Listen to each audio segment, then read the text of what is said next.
Bendiciones, bienvenidos y bienvenidas a la Taza de Café Perfecta con el Perfecto, un espacio creado para poder compartir una o varias porciones de la palabra de Dios a fin de que nuestra fe se eleve al siguiente nivel. Romanos capítulo 10, versículo 17.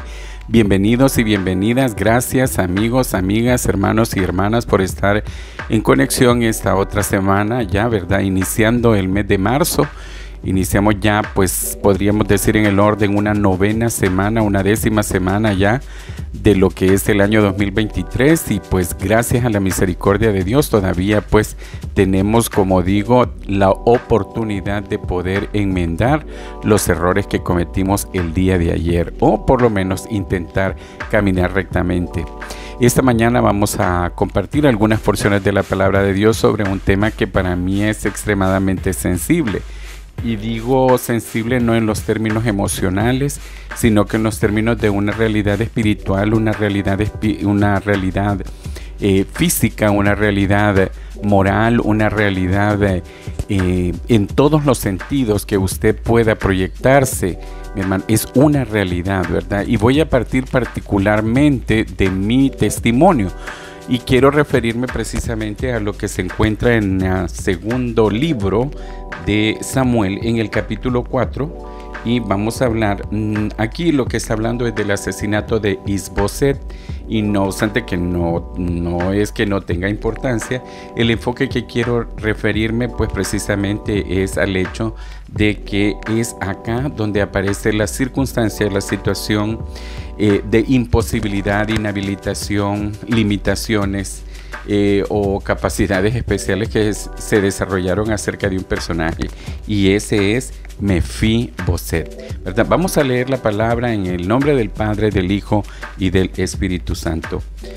Segunda de Samuel, segundo libro de Samuel, capítulo 4. Isboset es asesinado. Luego que oyó el hijo de Saúl que Abner había sido muerto en Hebrón, las manos se le debilitaron y fue atemorizado todo Israel. Y el hijo de Saúl tenía 2 hombres, capitanes de bandas de merodeadores. El nombre de uno era Baana y el del otro Recab, hijos de Rimón, beerotita, de los hijos de Benjamín, porque Beerot era también contado con Benjamín, pues los beerotitas habían huido a Gitaim y moran ahí forasteros hasta hoy. Versículo 4. Y Jonatán, hijo de Saúl, tenía un hijo lisiado de los pies. Él tenía 5 años de edad cuando llegó a Jezreel la noticia de la muerte de Saúl y de Jonatán. Y su nodriza le tomó y huyó, y mientras iba huyendo, apresuradamente se le cayó el niño y quedó cojo. Su nombre era Mefiboset. Bien, decíamos la semana pasada que en esa materia de letras, ¿verdad?, que nosotros llevábamos en el bachillerato, se nos enseñó a identificar a los personajes. Entonces aquí ya hablamos de otros personajes, pero me voy a enfocar únicamente en Jonatán y en Mefiboset, ¿verdad?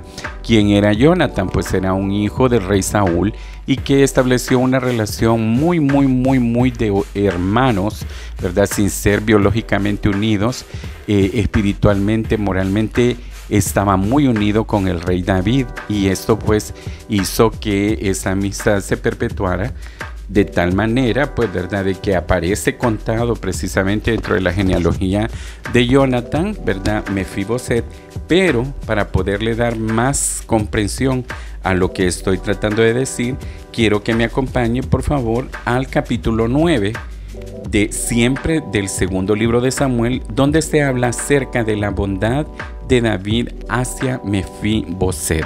Y lo leemos, repito, una vez más, en el nombre del Padre, del Hijo y del Espíritu Santo. Bondad de David hacia Mefiboset. Dijo David: ¿ha quedado alguno de la casa de Saúl a quien haga yo misericordia por amor de Jonatán? Y había un siervo de la casa de Saúl que se llamaba Siba, el cual llamaron para que viniese a David, y el rey le dijo: ¿eres tú Siba? Y él respondió: tu siervo. El rey le dijo: no ha quedado nadie de la casa de Saúl a quien haga yo misericordia de Dios. Y Siba respondió al rey: aún ha quedado un hijo de Jonatán lisiado de los pies. Entonces el rey le preguntó: ¿dónde está? Y Siba respondió al rey: he aquí, está en casa de Maquir, hijo de Amiel, en Lodemar. Entonces envió el rey David y le trajo de la casa de Maquir, hijo de Amiel, de Lodemar, y vino Mefiboset, hijo de Jonatán, hijo de Saúl, a David, y se postró sobre su rostro, e hizo reverencia, y dijo a David: Mefiboset. Y él respondió: he aquí tu siervo. Y le dijo David: no tengas temor, porque yo a la verdad haré contigo misericordia por amor de Jonatán tu padre, y te devolveré todas las tierras de Saúl tu padre, y tú comerás siempre en mi mesa. Y él, inclinándose, dijo: ¿quién es tu siervo para que mires a un perro muerto como yo? Entonces el rey llamó a Siba, siervo de Saúl, y le dijo: todo lo que fue de Saúl y de toda su casa, todo lo he dado al hijo de tu señor. Tú pues le labrarás las tierras, tú con tus hijos y tus siervos, y almacenarás los frutos, para que el hijo de tu señor tenga pan para comer. Pero Mefiboset, el hijo de tu señor, comerá siempre a mi mesa. Y tenía Siba 15 hijos y 20 siervos. Y respondió Siba al rey: conforme a todo lo que ha mandado mi señor el rey a su siervo, y así lo hará tu siervo. Mefiboset dijo al rey: comerá a mi mesa como uno de los hijos del rey. Y tenía Mefiboset un hijo pequeño que se llamaba Micaía, y toda la familia de la casa de Siba eran siervos de Mefiboset. Y moraba Mefiboset en Jerusalén, porque comía siempre a la mesa del rey, y estaba lisiado de ambos pies. Palabra de Dios. Wow, mi hermano, ¿verdad? Mi nombre es Mefiboset, ¿verdad? Es en contrario a la nombre o título que llevaba la taza de café perfecta de la semana pasada, ¿verdad? Mi nombre es Esaú. Hoy pues puedo decir, mis hermanos, ¿verdad? Como testimonio, mi nombre es Mefiboset. Veamos, es un hombre lisiado desde su niñez, ¿verdad? Y pues entiendo yo, ¿verdad? Por lo que relata la Biblia y por lo que hemos logrado leer hasta ese momento, el niño había nacido pues en condiciones, podríamos decir, normales de movilidad, ¿verdad? Su motricidad, no había problema alguno, pero comenta precisamente la palabra que en términos de pretender protegerlo, ¿verdad? La señora que lo cuidaba salió corriendo con él, se cayó accidentalmente, y eso provocó pues que el niño se lisiara de sus dos piernas. Esto, mis hermanos, ¿verdad? Me lleva a mí a concluir que tal cual es en la vida de cada uno de nosotros, y voy a decir particularmente en la mía, Dios me creó en el término de toda su buena voluntad y de esa perfección en su creación, mis hermanos, ¿verdad? Pero en el camino, ¿verdad? En el camino probablemente me botaron o probablemente me caí y quedé lisiado.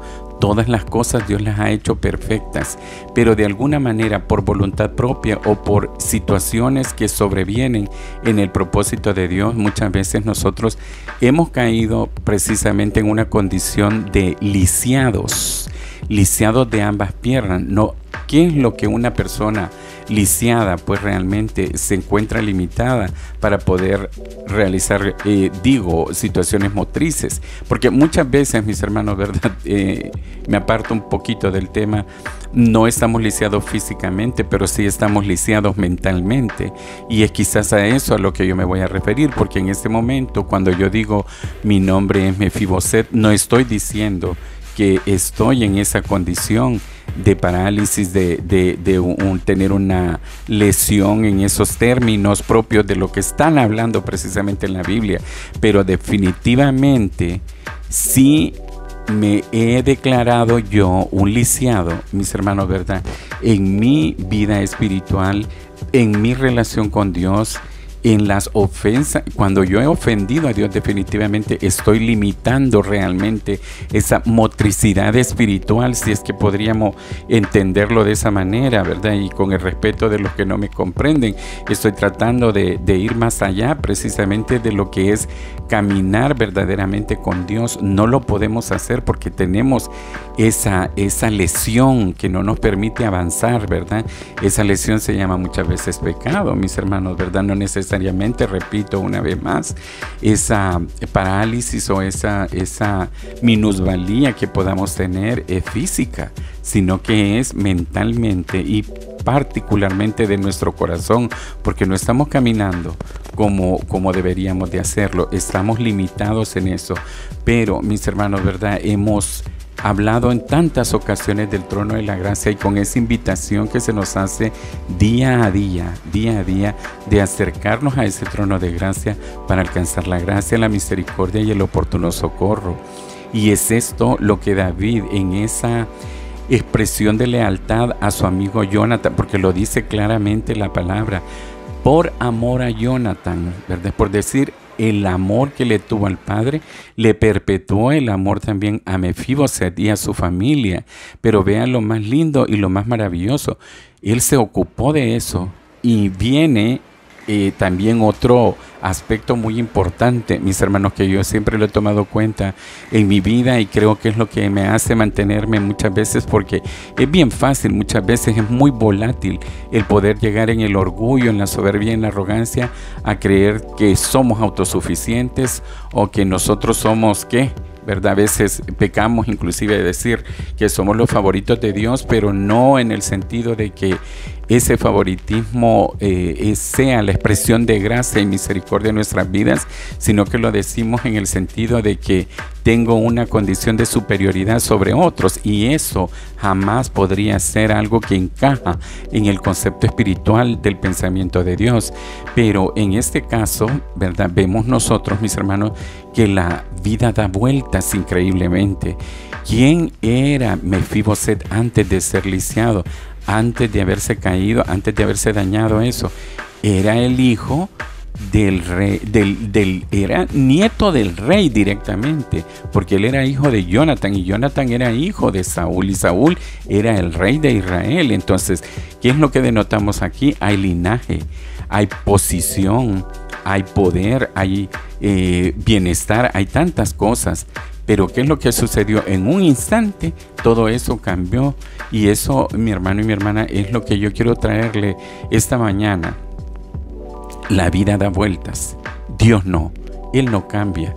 Él no cambia. Por eso se nos decía hace muchos años, ¿verdad? El pastor fundador de donde yo me congrego expresaba claramente que muchas veces decimos tomarnos de la mano de Dios, pero es mejor que Dios nos tome con sus manos a nosotros, porque nosotros nos deslizamos fácilmente de Él, ¿verdad? Entonces vemos acá que en esta condición, mis hermanos, este hombre llega, se postra ante el rey, y el rey le dice: no temas, no te voy a destruir, te voy a restituir todo. Mis hermanos, hay una alabanza, más que esta palabra, que es algo precioso, algo divino. Cuando yo lo leí por primera vez, indiscutiblemente fue de impacto, ¿verdad? Creo que ya muchos y muchas de ustedes lo han leído, ¿verdad? Muchos han tenido una interpretación ya de esta parte. Creo que no nos perdemos en lo que el significado de toda esta ilustración nos debe de traer a la vida. Pero esa alabanza particularmente, cuando suena, mis hermanos, es así como un detonante que ¡pum!, ¿verdad? Me toca ese timbrecito de alerta en mi corazón, de alarma, o qué decirle, quizás, mis hermanos, ¿verdad? Voy a hacer hablando en lenguaje figurado, es como que esa cicatriz en mi corazón está ahí para recordarme de dónde el Señor me ha sacado. Porque, mis hermanos, dice de que cuando David lo mandó a buscar a Mefiboset y preguntó que dónde es que él podía haberse encontrado, mis hermanos, ¿verdad? Definitivamente estaban diciendo que él se encontraba en Lodebar, ¿verdad? Y Lodebar en hebreo, mis hermanos, significa sin pasto, un lugar desértico, desértico, seco, un lugar de silencio. Entonces ahí es donde estaba escondido Mefiboset, porque obviamente, ¿verdad? Era como de imperio legal el hecho de que cuando un rey asumía ese trono desplazando a otro, el rey tenía por obligación que exterminar a toda la familia que existía en la sucesión del rey que le había antecedido. Entonces él estaba escondido en este lugar, pero era un lugar, imagínese usted, imagínese un lugar sin paz, un lugar desértico, un lugar de silencio, un lugar, mis hermanos, de donde el Señor nos ha sacado. Es de ahí donde nosotros vivimos. Créamelo, mi hermano, que cuando yo escucho esa alabanza, me recuerdo inmediatamente de mi pasado. Realmente no estoy hablando de un lugar donde yo probablemente vivía así, en esa condición que podríamos decir físicamente así de real. Pero repito una vez más, así como la lesión o la disvalía o la capacidad especial que pudo haber tenido Mefiboset físicamente, también espiritualmente hemos pasado por eso. Cuando usted y yo hemos estado sin paso, en un lugar desértico en nuestro corazón, ese lugar en silencio, pero no un silencio de tranquilidad y de presencia de paz, ¿verdad? O de ausencia de ruido, simple y sencillamente, sino que ese silencio, mis hermanos, de Dios. Porque ya nadie, nada, es un silencio, aunque haya ruido dentro de su mente y de su corazón, hay un gran silencio, y eso es una tortura bien grande. Yo no sé si usted se ha detenido en el bullicio de la vida a escuchar ese silencio realmente, y es atormentador, definitivamente lo es. Entonces ahí es de donde sacaron a Mefiboset. La misericordia, fíjese que habla de la misericordia. Dijo David: ¿hay alguien de la casa de David a quien yo le pueda hacer misericordia de Dios? No era ni la de él, mi hermano, eso es de tomarlo en cuenta. Dice la misericordia de Dios, y es por amor a Jonathan, no era por amor a Saúl. Él respetó a Saúl porque él había sido inicialmente el ungido de Dios y era el hombre que Dios había escogido, y lo respetó a pesar de todas las luchas, las batallas y todo lo que lo volvió el depósito del odio de Saúl, por el celo que se llegó a tener y a desarrollar por quién era David y por haber sido escogido por Dios definitivamente. Pero él no recuerda absolutamente nada de eso, sino que lo que recuerda es el amor que tenía por su amigo Jonathan, y por ese amor llama y busca para dar la misericordia de Dios. Es así como lo establece él cuando lo verbaliza de esa manera y lo manda a sacar de este lugar sin pasto, desértico, un lugar en silencio de donde probablemente usted y yo hemos salido. Si usted todavía no ha reparado eso, mi hermano y mi hermana, entonces probablemente no tiene ese sentido de agradecimiento hacia Dios, de reconocer de dónde Dios nos ha sacado. Eso es por una parte lo importante, pero luego de eso, vea, y se le restituye a él, mis hermanos, créamelo. Repito una vez más, no es solamente en el hecho físico o material, que no estoy diciendo que no es importante, porque no voy a pecar de hipócrita. Indiscutiblemente las cosas materiales sí son lindas, son preciosas, nos hace sentir de alguna manera bien, porque muchas veces tenemos todo lo material, pero repito, ese desierto, ese sequedal y ese silencio está en tu mente y en tu corazón. Todavía no te has vuelto en el depósito de la misericordia de Dios, porque no te ha mandado a llamar probablemente el rey. A mí sí ya me mandó a llamar, mi hermano, y no lo digo con arrogancia ni con soberbia. A mí sí ya me mandó a llamar, y el Señor día a día me restituye, no en bienes, mi hermano. Yo no tengo siervos, yo no tengo quien me haga mis cosas. El Señor es el único proveedor que yo tengo, y eso me da paz y me da la garantía de que en el día a día Él estará y está conmigo siempre. Se le restituyó absolutamente todo, es decir, él volvió a la condición de su comodidad, de su confort, de su satisfacción, mi hermano, de tener satisfecha, valga la redundancia, las necesidades no solo básicas, mi hermano, porque imagínense que 20 siervos estén a disposición de una familia. Wow, ¿me entiende, verdad? O sea, Es alucinante, mi hermano. Entonces, Dios, probablemente en este momento tú no tengas 20 siervos, pero tiene paz en tu mente y en tu corazón. Y Dios te ha dado suficiencia para que tú y yo podamos salir adelante con lo que hacemos, con lo que tenemos. Y lo más importante, todos los días podemos comer en la mesa del Rey. Gloria a Dios por eso. No sé si todos logramos entender esto.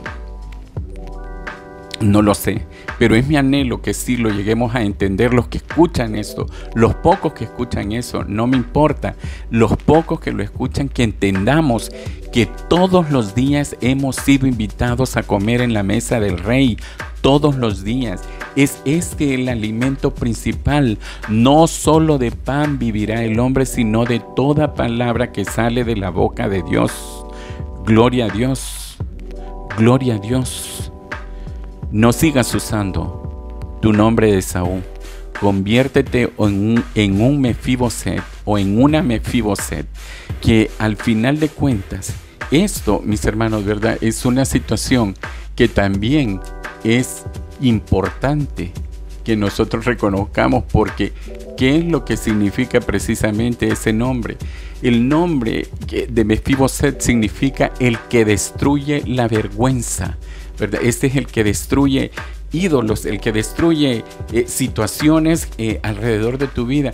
Tú tienes la capacidad, tal cual nos la ha dado Dios, de poder destruir cualquier cosa. Si ese nombre significa el que destruye la vergüenza, con todo honor y con toda honra, yo me quiero llamar Mefiboset. Así haya pasado por las limitantes que haya pasado, así tengan las inhibiciones que pueda haber tenido esa capacidad motriz física, pero si mi corazón y mi mente están libres, porque Dios me ha librado indiscutiblemente, tengo la movilidad espiritual para trascender, mis hermanos, en la eternidad, que es lo que Dios busca precisamente de cada uno de nosotros. Esa mañana, mis hermanos, ¿verdad? No he querido ser romántico, sino simple y sencillamente testificar de que la historia de Mefiboset se ha repetido en mi vida y que definitivamente el Señor, si no está restaurando ahora todo, Él lo restaurará. Pero mi principal valor restaurado, si es que podemos decirlo de esa manera, mis hermanos, es mi comunión con Dios y el saber que un día, así como Él me llama todos los días en su inmensa misericordia a comer en su mesa, estaré cara a cara con Él. Si usted todavía no tiene esa certeza, mi hermano y mi hermana, mi amiga y mi amigo principalmente, ese es el día para que usted le abra su mente y su corazón al Señor, y que al igual que Mefiboset se postre en suelo y le diga: Señor Jesús, yo te recibo hoy como mi único y suficiente Señor y Salvador personal. Creo que eres Dios, que moriste en la cruz por mis pecados y que resucitaste al tercer día. Soy pecador, me arrepiento, perdóname, Señor. Gracias doy al Padre por haber enviado al Hijo a morir en mi lugar. Señor Jesús, gracias por salvar mi alma hoy. Gracias por cambiar mi nombre a Mefiboset. Gracias por llamarme a la mesa del Rey todos los días. Que Dios me los bendiga, que Dios me los guarde, que Dios me los proteja. Nos escuchamos la próxima semana, si Dios lo permite, y usted también.